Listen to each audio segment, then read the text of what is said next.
啊就係我初入喺馬會畫馬嘅時候，當時最盛行嘅冠軍馬嚟。咁啊，佢個骨骼咧就睇到佢展部咧好闊，個胸好大。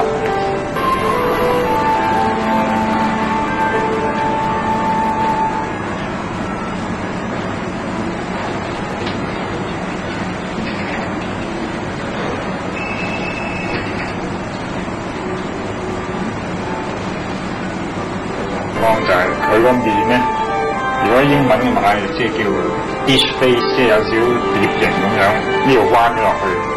咁你知純種馬其實嗰個血統咧同阿拉伯種係好接近嘅。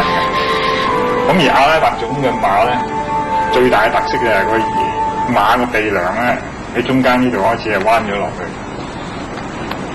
咁啊形成一個少少嘅弧度。咁而呢現役馬其實都少見，馬王亦都好少，係6而家先有少咁樣嘅彎嘅，喺個鼻梁嗰個位。即係其他純種馬應該直晒落去。係啊，好少有即係近阿拉伯種嘅面相。